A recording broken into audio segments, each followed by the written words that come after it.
ከሱዳን አፈር በታች አንድ የከበረ ነገር አለ፣ ወርቅ። ወርቁ ግን ትርጉሙ ከማንጸባረቅም በላይ ነው። ጦርነት ያፋፍማል፣ የዓለም ሀገራት የኃይል አሰላለፍ ላይም ሳይቀር ተጽዕኖ ያሳድራል።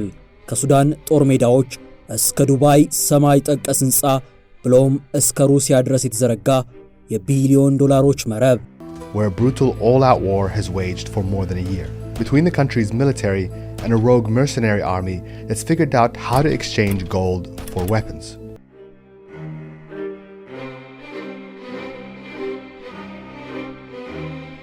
ሰላም ጤና ይስጥልን ውድ የቻናላችን ቤተሰቦች፣ ዛሬ ትኩረታችንን በዋናነት ሀገረ ሱዳን ላይ አድርገን በድብቅ የሚደረገው የወርቅ ማዕድን ንግድ እንዴት ጦርነቶችን እየፈጠረ ነው፣ ታጣቂዎችን እያበረታና የሁለትዮሽ ግንኙነቶችን እጅግ ውስብስብ በሆነ መልኩ እንዲያልፍ እያደረገ ነው የሚለውን እንቃኛለን። እስከ ዝግጅታችን ፍጻሜ አብራችሁን ትቆዩ ዘንድ የአክብሮት ግብዣችንንም እናቀርባለን።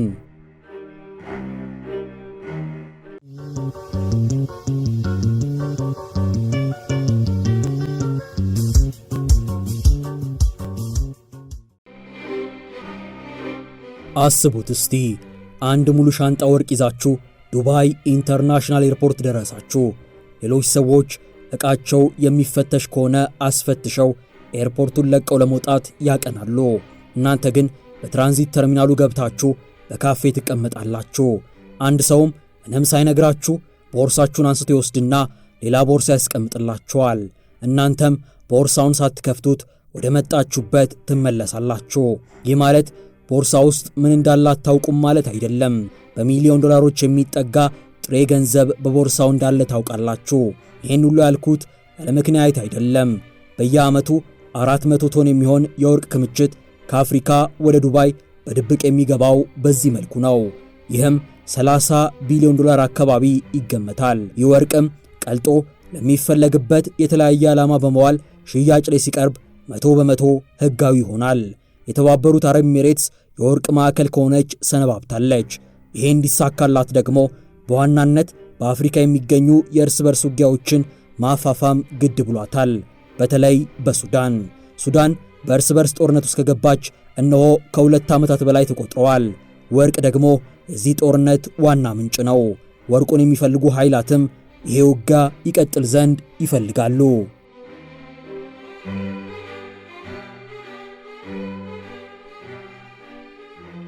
በሱዳን ያለው ጦርነት የተጀመረው በዋና ከተማዋ ካርቱም ጎዳናዎች ላይ በተደረገ ውጊያ ነበር። የሱዳን ፈጥኖ ደራሽ ኃይል የተሰኘው በጀነራል መሐመድ ሐምዳን ዳጋሎ ሐሜት የሚመራው ታጣቂም የሱዳን ወታደራዊ ኃይልን በመገርሰስ ወዲያውኑ ዋና ከተማውን ኤርፖርቱንና ፕሬዝዳንታዊ ቤተ መንግስቱን ተቆጣጠረ። የሱዳን ፈጥኖ ደራሽ ኃይል ከተቆጣጠራቸው የካርቱም ቦታዎችም የ150 ሚሊዮን ዶላር ግምት ያለው የወርቅ ክምችት ያለበት ስፍራ አንዱ ነው። በለንደን መቀመጫውን ያደረገውና በቻተም ሃውስ አፍሪካ ፕሮግራም ሲኒየር ሪሰርቸር የሆነው አህመድ ሶሊማን ሱዳንን ወደ አንድነት ማምጣት የነበረበት ሀብ ለመከፋፈያና ለእርስ በርስ ጦርነት መሳሪያ ሆኗል ሲል ያስረዳል። የወርቁን ነገር በጥልቀት ከመደሰሳችን በፊት በሱዳን እነማን እየተዋጉ ነው የሚለውን ለመቃኘት እንሞክር። ስለ ሱዳን ፈጥኖ ደራሽ ኃይል ቀደም ብለን ጠቅሰናል። ሌላኛው ተዋጊ ደግሞ የሱዳን መከላከያ ኃይል ነው። ይሄ መከላከያ ሰራዊትም በአብዱል ፈታህ ቡርሃን ይመራል። አሁን ሱዳንን በመምራት ላይ የሚገኘውም እርሱ ነው። የተባበሩት መንግስታትም ሱዳንን ወክሎ በስብሰባዎች ላይ ይገኛል። በሱዳን በውጊያ ላይ ያሉ ታጣቂዎች ሁለቱ ብቻ አይደሉም፣ ግን በዋናነት ሐሚቲና አልቡርሃን ስማቸው ይነሳል።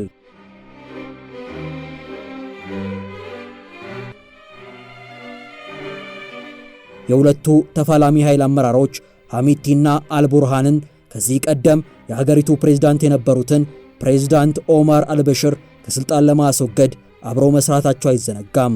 ሱዳን ለ10 ዓመታት በወታደራዊ አገዛዝ ስር በመውደቋ ዜጎቿ ከወታደራዊ አገዛዝ መውጣትን ፈልገውም ነበር። ሁለቱ ጀነራሎች መሪና ምክትል ሆነው ወደ ስልጣን ሲወጡም ቃል የገቡት ይህንኑ ነው፣ ግን አልሆነም። ይልቁንስ ወደ ጦርነት ገቡ።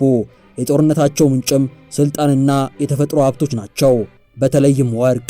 በ2011 ከፍተኛ የነዳጅ ክምችት ያለበት የደቡባዊ ሱዳን ክፍል መገንጠሉን ተከትሎ ወርቅ ለሱዳን እጅግ አስፈላጊ ነገር መሆኑ አልቀረም።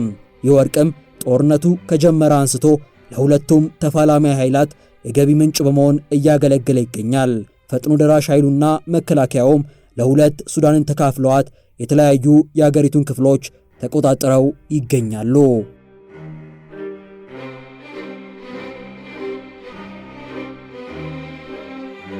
በአሜሪካ ኒው ጀርሲ መቀመጫውን ያደረገው በዚህ ዙሪያ የተለያዩ ጽሑፎችን የጻፈው ሱሊማን ባልዶ የተሰኘ ግለሰብም በወርቅ ምርት ከፍተኛውን ቦታ የሚሰጣቸው የሱዳን አካባቢዎች መከላከያ ኃይሉ ቁጥጥር ስር ሲገኙ የሰው ኃይልን በመጠቀም ወርቅ የሚወጣባቸው አካባቢዎች ደግሞ በፈጥኖ ደራሹ እጅ ይገኛሉ ሲል ያስረዳል።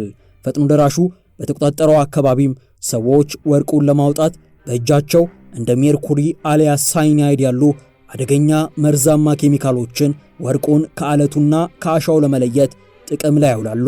80% የሚሆነው የሱዳን ወርቅ ምርትም በዚህ መልኩ ነው የሚወጣው። ይሄ ማለት አጠቃላይ ኢንዱስትሪው በአካባቢው ወርቅ አውጪዎች ላይ የተመረኮዘ ነው። ታዲያ ለነዚህ ሰዎች ኬሚካሎቹ ብቻ አይደለም አደጋ ላይ እንዲወድቁ የስጋት ምንጭ የሚሆኑት። የመከላከያ ኃይሉ ፈጥኖ ደራሹን ኃይል ለማጥቃት ጥቃቶችን ሲሰነዝር በዚህ መሃል እጃቸው የሌለበት ለፍቶ አዳሪ ዜጎች የጥቃቱ ሰለባ መሆናቸው አይቀሬ ነው። ትላልቅ የወርቅ ንግድ ማዕከላትም የሁለቱ ኃይሎች የጥቃት ኢላማ ሆነዋል። በአሁናዊ ጦርነት ሰዓት እየተመለከትን ያለነው ነገር ቢኖር መሰረተ ልማት የማውደም እንቅስቃሴ ነው። ለዚህም ብዙ የድሮን ውጊያዎችን መመልከት ይቻላል ይላል አህመድ ሱሌማን።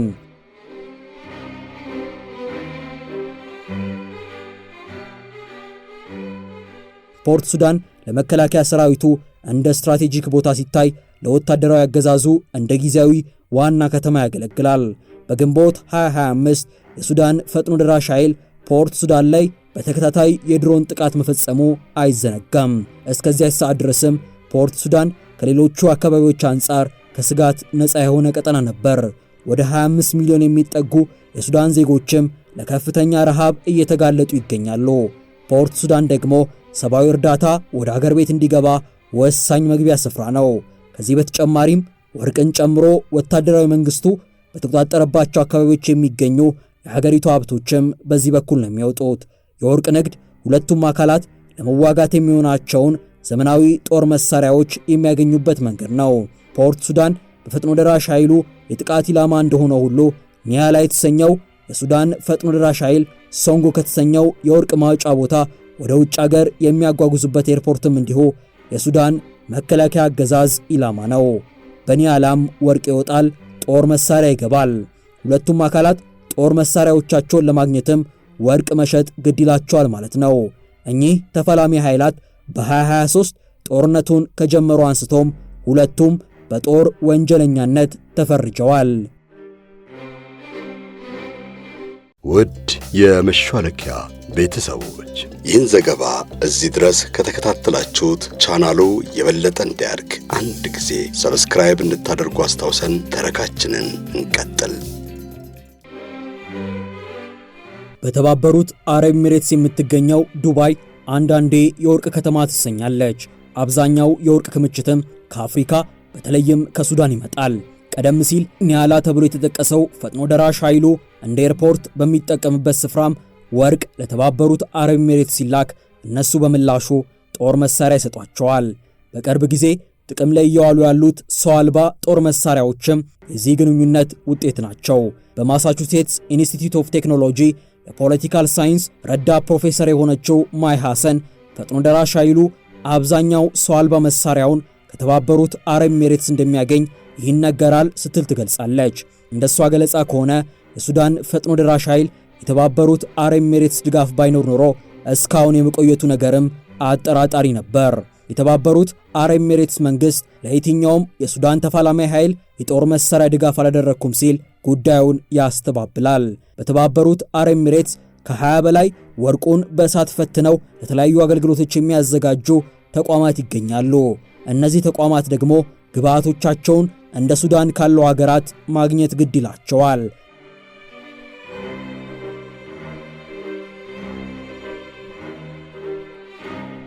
የተባበሩት አረብ ኤሚሬትስ ኢኮኖሚያ በነዳጅ ላይ ጥገኛ ከመሆን እንዲላቀቅና ከካርበን ልቀት የጸዳ ኢኮኖሚ ለመፍጠርም የወርቅ ንግድ አንደኛው ተመራጭ ሆኗል። በዚህም የተነሳ በሱዳን ብቻ ሳይሆን በተለያዩ ከሳህራ በታች ባሉ ሀገራት የሚፈጠሩ አለመግባባቶች ለሀገሪቷ የወርቅ አቅርቦት መጨመር ከፍተኛውን አስተዋጽኦ ያደርጋል። አሁን ላይ የተባበሩት አረብ ኤሚሬትስ የወርቅ ንግድ በስፋት ከሚካሄድባቸው ሀገራት አንዷ መሆን ችላለች። ከሳውዲና ኢራን በመቅደብ በቀይ ባህር ላይ የበላይነት እንዲኖራትም ትፈልጋለች። ለዚህ መሳካት ደግሞ ሱዳን ወሳኝ ሀገር ሆና ተገኝታለች። ለዛም ነው በሐሚቲ ለሚመራው ለፈጥኖ ደራሽ ቡድን ከፍተኛ ድጋፍ የሚታደርገው ሲሉ ተንታኞች ይገልጻሉ። የተባበሩት አረብ ኤሚሬትሶች አሁን ብቻ ሳይሆን ከዚህ ቀደም በነበሩ ውጊያዎች ላይም ከፈጥኖ ደራሽ ኃይሉ ጎን ተሰልፈዋል።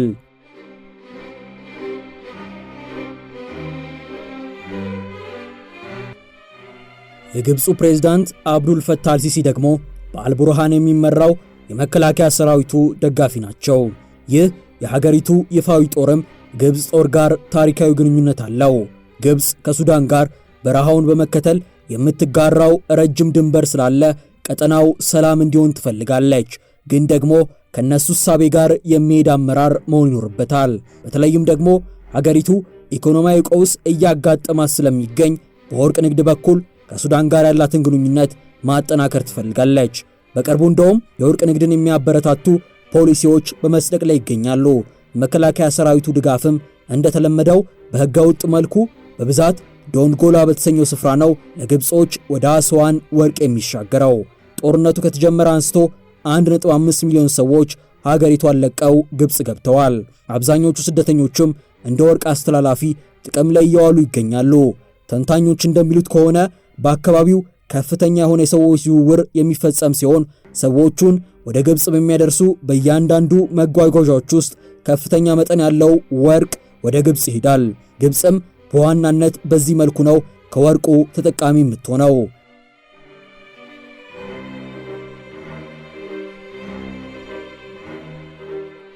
እዚህ ጋር ንግዱ ግብጽ ላይ ያበቃል ማለት አይደለም። ከዛኛው ንግድ መዳረሻ ጋር ተመሳሳይ በሆነ መልኩ የመጨረሻ መዳረሻውም የተባበሩት አረብ ኤሚሬትስ ነው። ስለዚህ ሁለቱም ተፋላሚ ኃይላት የተቆጣጠሯቸው አካባቢዎች የሚወጡ ወርቆች መጨረሻቸው የተባበሩት አረብ ኤሚሬትስ እንደሆነ የቀጠናው ተንታኞች ያስረዳሉ። ይሄም የዱባይ የወርቅ ገበያ ምን ያህል ጠንካራ እንደሆነ ያሳያል። በዚህ ጦርነት ላይ እጃቸው ያለበት ግን ግብጽና የተባበሩት ኤሚሬትስ ብቻ አይደሉም። ሩሲያን ጨምሮ ሌሎች ሀገራት ከሁለቱ አንዱን ጦረኛ ቡድን በመደገፍ በቀጠናው ያላቸውን ስትራቴጂክ ፍላጎት ለማሟላት ያልማሉ። ጦርነቱ እንዲቆም የተደረጉ ሙከራዎች እስካሁን ሊሰምሩ አልቻሉም።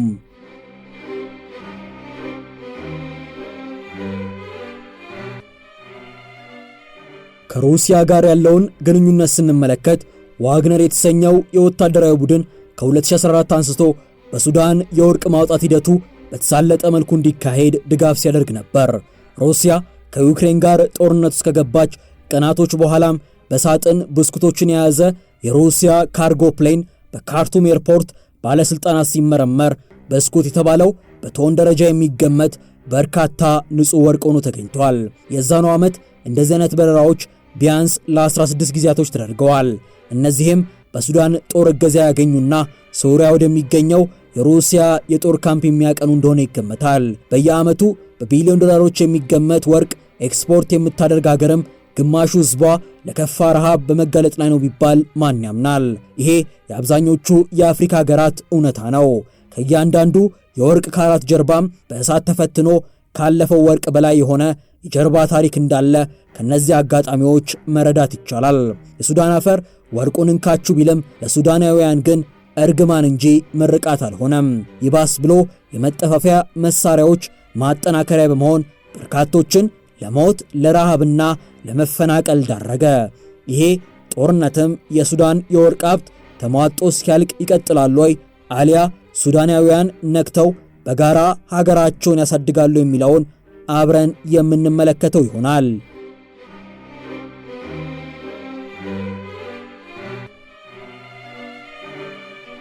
ውድ የቻናላችን ቤተሰቦች የወርቅ ሀብት የማያቋርጥ ግጭት ምንጭ ሲሆን የሚያሳየው ዝግጅታችን ይህን ይመስል ነበር። እስከ ፍጻሜው አብራችሁን ስለቆያችሁ ልባዊ ምስጋናችን በያላችሁበት ይድረስ።